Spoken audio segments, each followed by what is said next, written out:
Okay, so let's take a look at some of the studies on the modulation of empathy.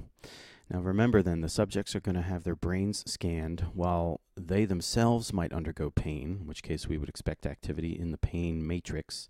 Remember the sensory cortex registering intensity and location of the pain, while the anterior insula and anterior cingulate cortex registering the suffering component of pain. We can think of this as sort of that part of the brain that's kind of a motivational signal, the part that is hooked up to other areas to make us want to avoid pain or reduce the pain or somehow stop that pain.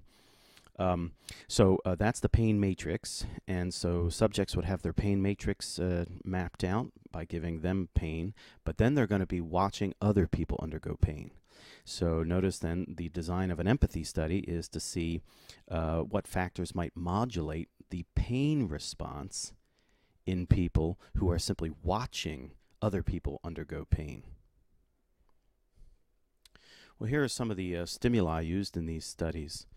Let's take a look over here. First of all, you might see somebody else's hand being poked, in a painful way with an instrument or not, right? And sure enough, when you record brain activity, you get a greater response in the pain matrix for the painful stimulus than the non-painful. Again, this is somebody else. So our brain is watching somebody else undergo pain, and the same areas that we use to process pain are being turned on when we see other people in pain.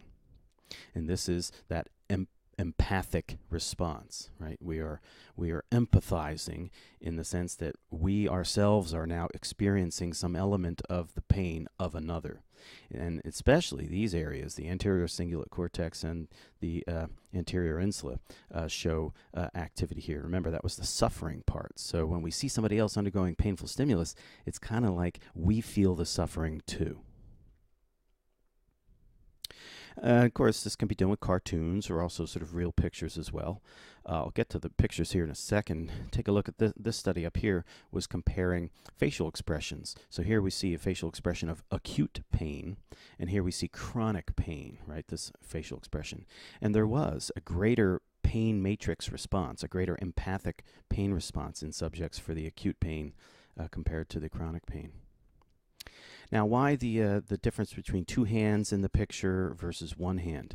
In this study, what they were doing was looking at the effect of attention on the modulation of empathy.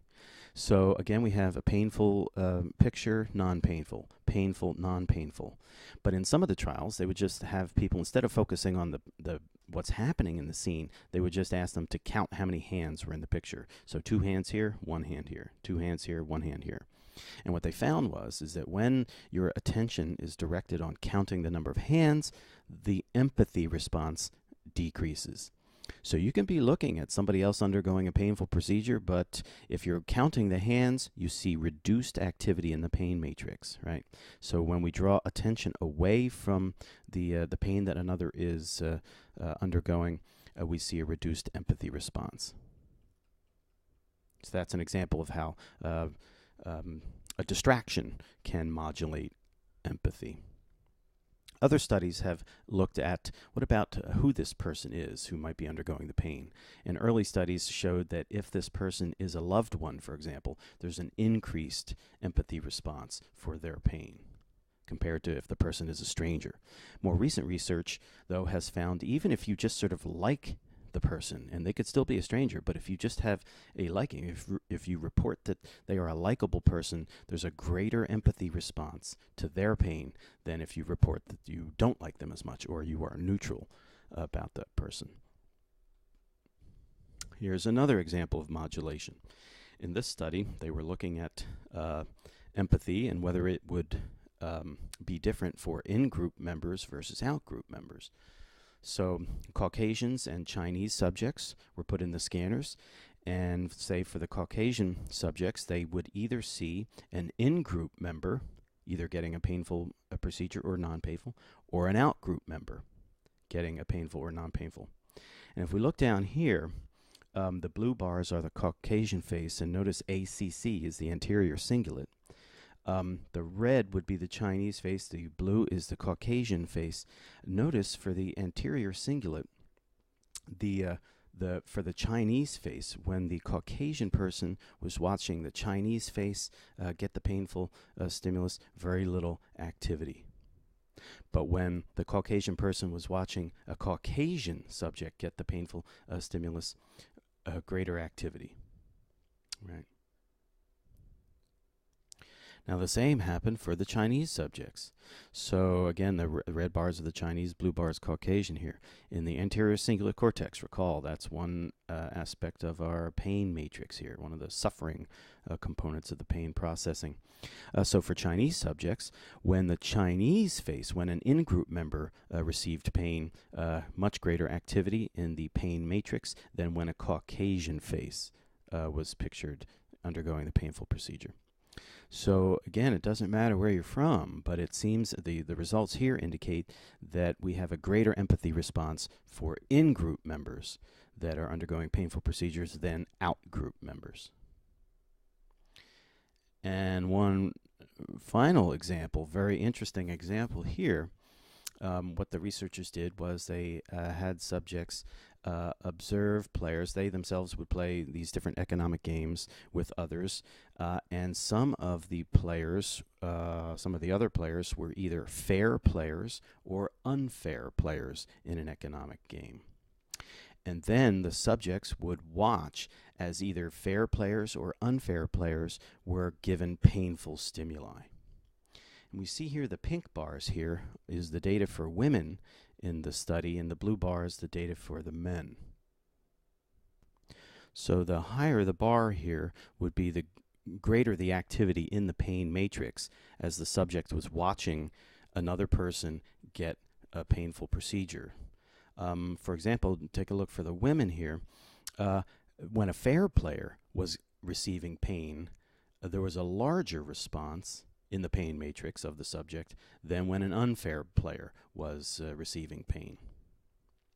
And for women, this they did show some amount of empathic response even when an unfair player was undergoing pain.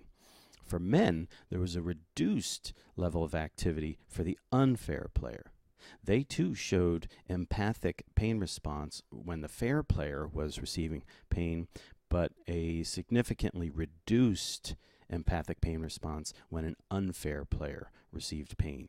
In fact, other research looking at other parts of the brain showed elevated activity in the reward areas of the male brain when an unfair player received pain, suggesting some type of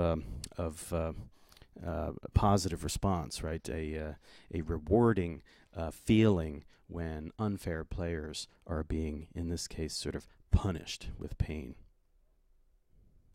We can sort of model that result on a little brain here. Here we have, again, the cerebral cortex here, and we have that anterior insula region here.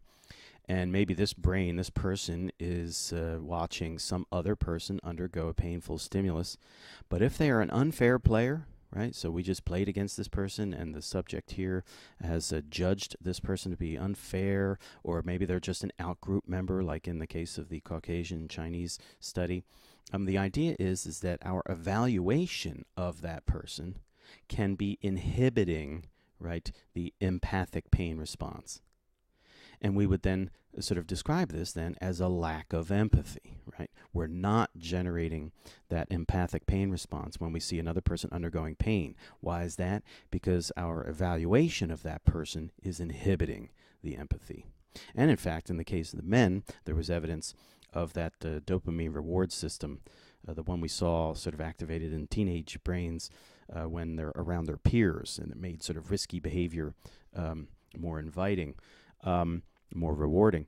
That same area of the brain showed elevated activity when men were watching unfair players being so-called punished with pain, as though it was pleasurable to see the unfair players undergoing pain.